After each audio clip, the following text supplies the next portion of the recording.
Hey guys, it's Greeny here. Welcome back to another episode of Transform World. So carrying on from the last episode where we got into the tutorials, we're going to be carrying on with some tutorials. So let's get into it. What have we got? Intro sequence, we've done yard switching, locomotive turntable and locomotive refueling. Let's start.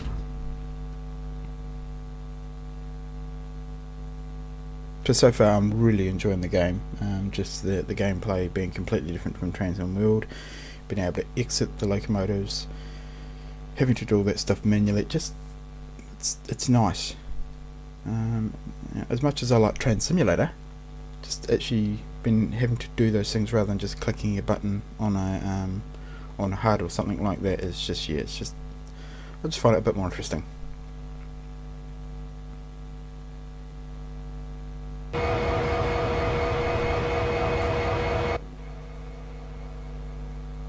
Let's take a look at how to use the turntable. It'll come in useful around Cumberland Yard.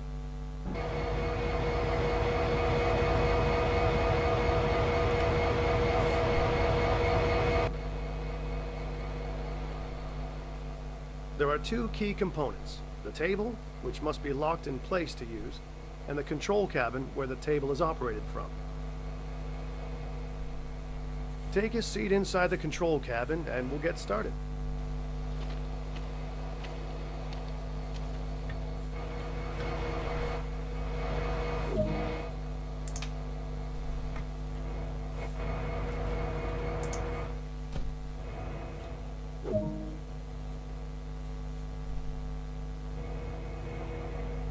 On the left is a monitor to view the action outside.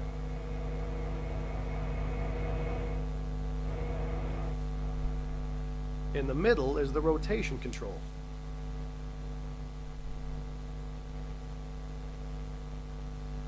And on the right is the table lock control.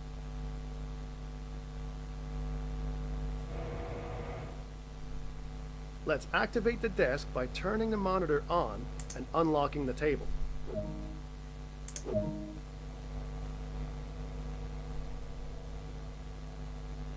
Now we want to rotate the table to point towards the nearby locomotive.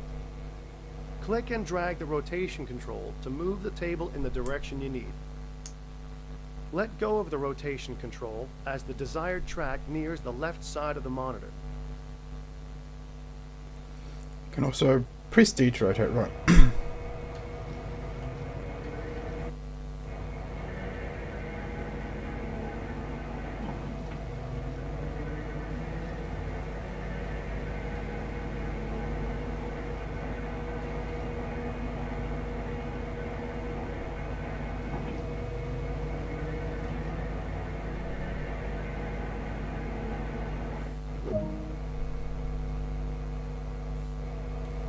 I'm guessing we need to lock it.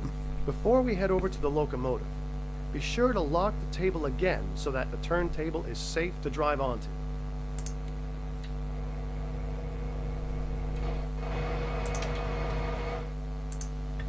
What's that thing do? Nothing.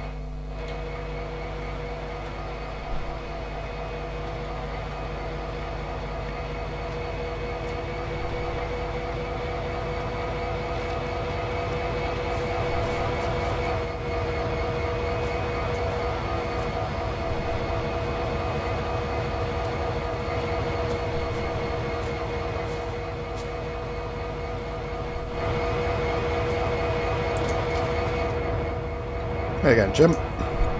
It's Jim now, or who the heck he is.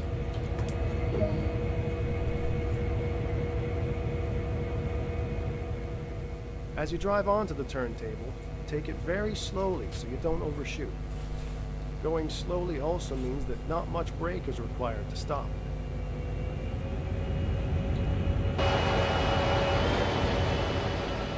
Once stopped, climb down from the locomotive and head back to the control cabin.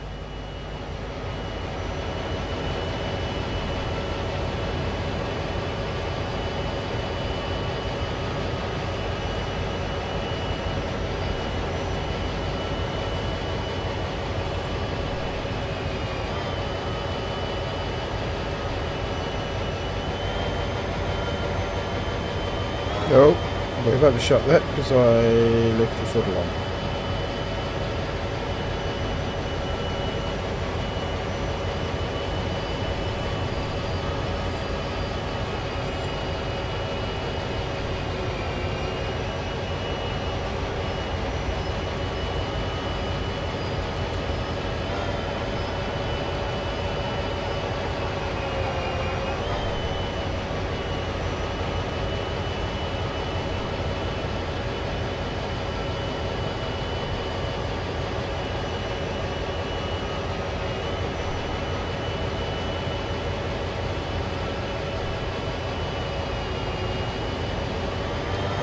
Oh.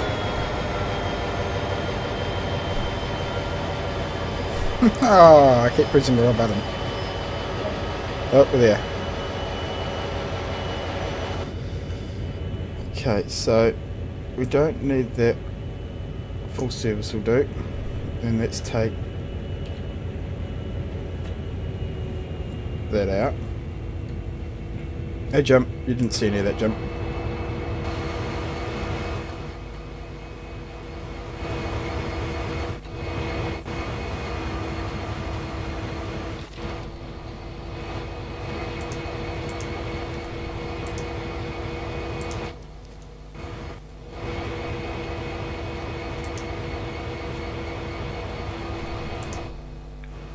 I might just move that forward, but I'm not quite happy with that.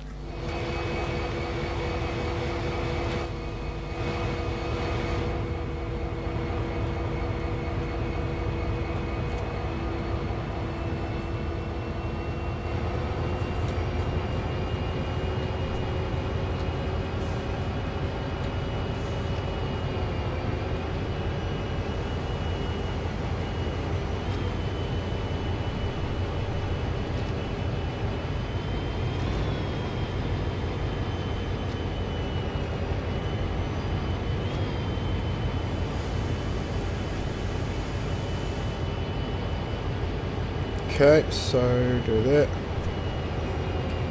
Back in.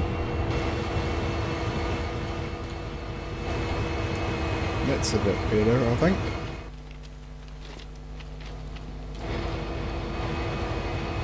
That's better.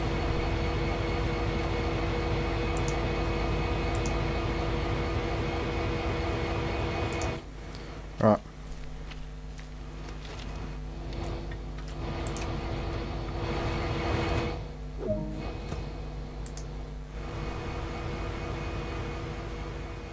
With the locomotive ready to be turned, activate the monitor and unlock the table.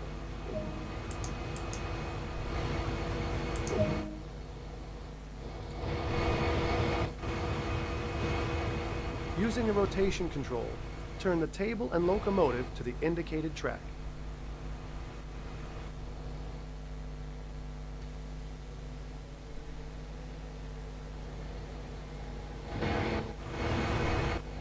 No, we want.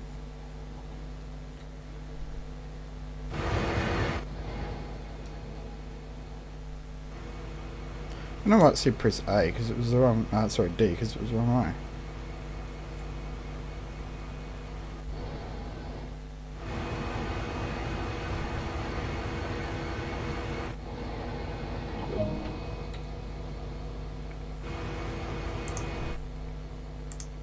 Lock the turntable in place before you leave, then climb back aboard the locomotive and run it to the designated marker. So getting there with this. Once again, sorry if I'm not talking much. I'm really trying to concentrate on this. I've already overshot the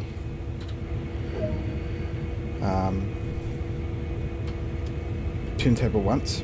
So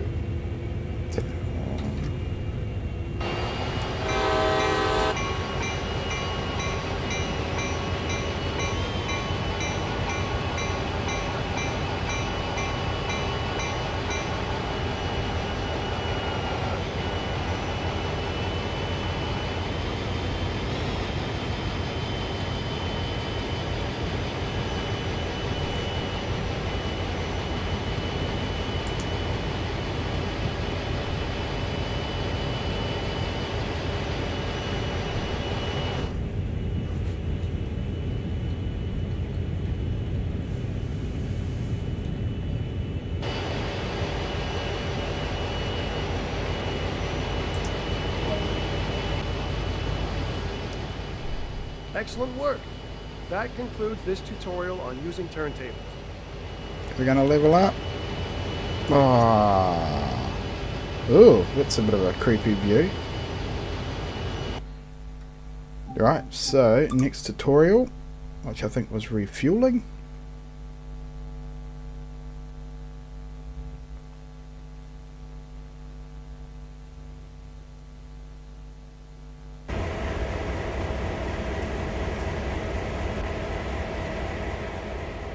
Refueling is an important part of keeping a locomotive running, so let's go over how we do it.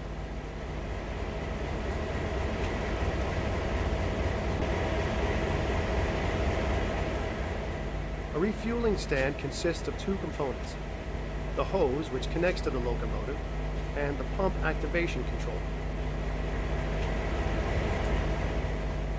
A locomotive is already stopped in the right place. Walk over and remove the fuel cap.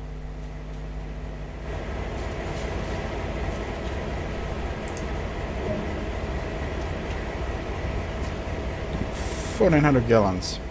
Now, go and pick up the fuel hose.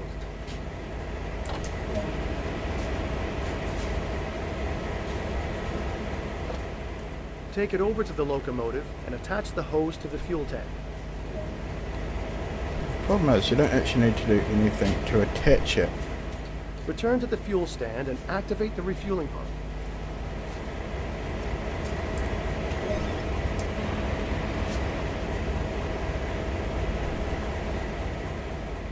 The system will automatically switch off once the tank is full.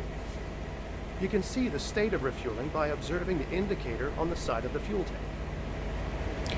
That is cool that you can see down here where the pointer is on the screen. But when you've taken the cap on, some diesel's leaked out and has leaked down the side of the tank. That's cool. Pick up the hose and put it back on the fuel stand. Then replace the fuel tank cap.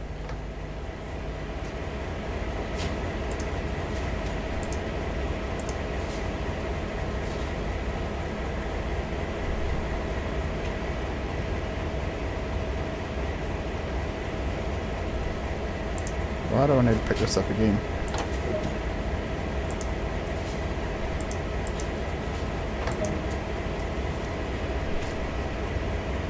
Oh, random, it just had a bit of a glitch, I think. And that's all there is to it.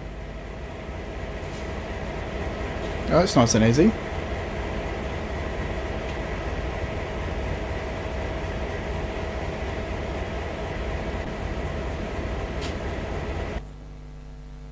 Okay, well, what's the next tutorial? That one's nice and short, so let's do a third one.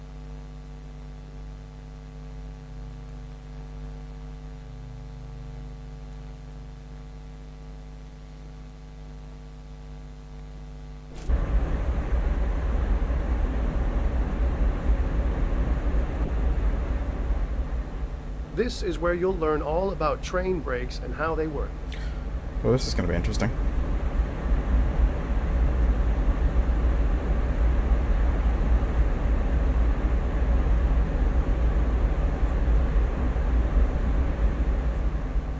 On this locomotive, there are 3 braking systems available to the engineer.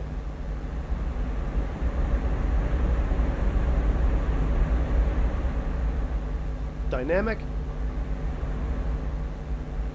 auto, and independent.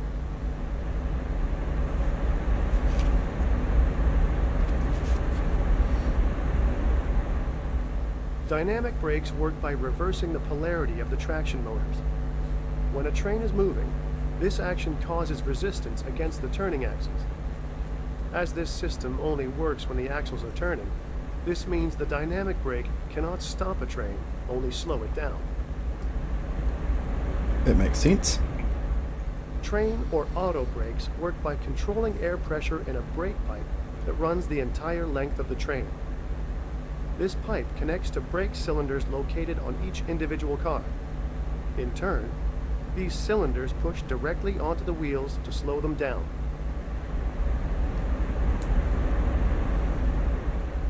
Locomotive or independent brakes are similar in operation to the auto brake. However, this brake only affects the locomotive itself, not the entire train. The independent brake is used when switching cars in a yard, or for holding a stopped train on level or low grade.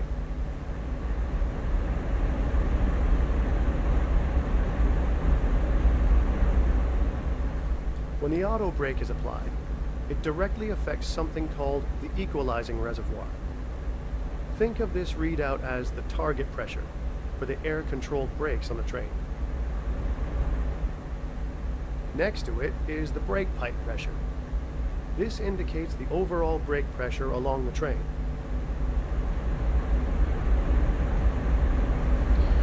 So the way that I see it is that you need brake pressure throughout the train to get the brakes off. So when the brakes in the train doesn't have any pressure in the line, the brakes are on. Equalizing reservoir, and then the brake system will react to match this target.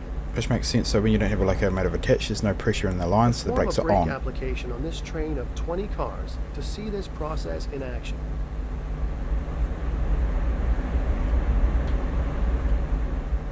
Using the auto brake, reduce the equalizing reservoir. Watch for the brake pipe pressure indication to change, matching this reduction, and applying the brakes on the train.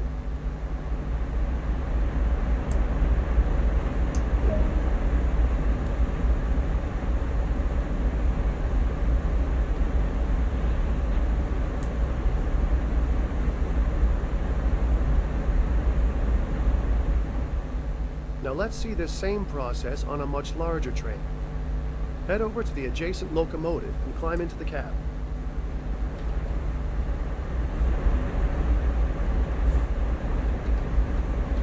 That I'm pretty sure is...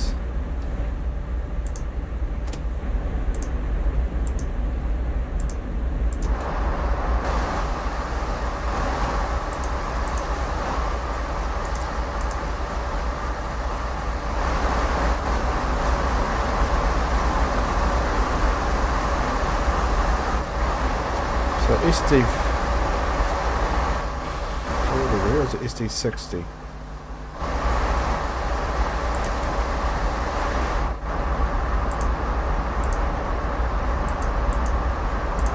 I close the door?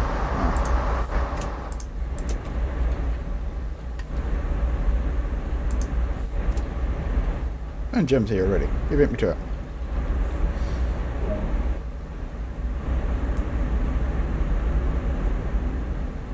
This train has 100 cars.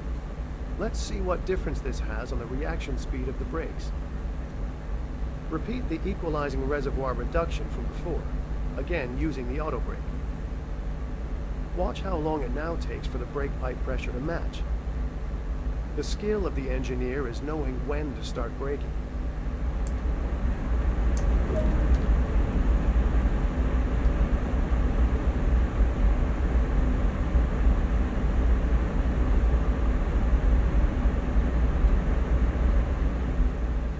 Now that we have seen the brakes applied, let's see how long it takes to release them.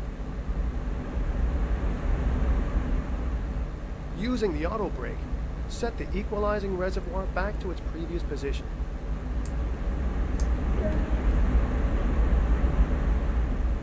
This action triggers the brake pipe along the train to begin recharging. When the brake pipe begins to repressurize, the brake cylinders holding the wheels will vent their air completely to the atmosphere. This is a one-way trip. There is no way to partially release these brakes. So your brakes are either on or off, so you've pretty much got to be very careful on what you do with that. It's a lot to take in, so that's all for now. The key aspects to remember are brakes take a while to apply, so plan ahead and be patient. And the brake pipe will only begin to recharge when the auto brake is put into the release position.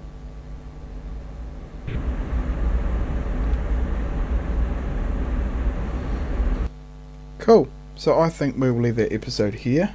Once again, we're just going to go through the tutorials bit by bit. I don't think there's any point rushing and doing them all at once, making a ridiculously long episode. So thanks for watching. Don't forget, if you like the video, give us a thumbs up. If you want to see more, subscribe, and don't forget to use the comment section. Tell me, if you're playing the game, tell me what you think of it. We will see you next time. Thanks again. Cheers. Bye bye.